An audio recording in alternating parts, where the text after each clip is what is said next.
बिस्मिल्लाहिर्रहमानिर्रहीम। यौम आशूरा के रोज़े की फ़जीलत।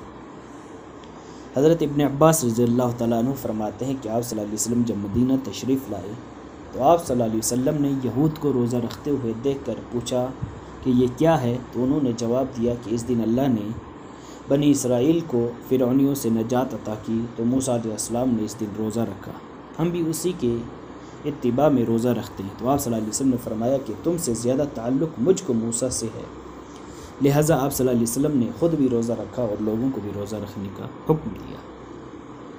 इसी तरह हज़रत अबू हुरैरा रज़ियल्लाहु तआला अन्हु से मरवी फरमाते हैं कि रसूलुल्लाह सल्लल्लाहु अलैहि वसल्लम ने फरमाया कि रमज़ान के बाद अफ़ज़लुस सियामी बाद रमज़ान शहरुल्लाहिल मुहर्रम व अफ़ज़लुस सलाति बादल फ़रीज़ा सलातुल लैल, कि रमज़ान के बाद फ़जीलत का हामिल अगर कोई रोज़ा है तो वह मुहर्रम के रोज़े हैं, और फ़र्ज़ नमाज के बाद अगर कोई नमाज फ़जीलत रखती है तो वो रात की नमाज है। इसके अलावा उम्मुल मुमिनीन हज़रत सैयदा हफ्सा रज़ियल्लाहु तआला अन्हा फरमाती हैं कि 4 अमाल ऐसे हैं जिनको आक़ा मदनी सल्लल्लाहु अलैहि वसल्लम ने कभी भी तर्क नहीं किया।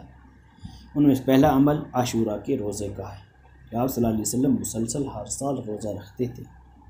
इसी तरह 9 रोज़े ज़िलहिज्जा के और हर माह के 3 रोज़े और फ़जर से पहले की 2 रकातें यानी फ़जर की सुन्नतें।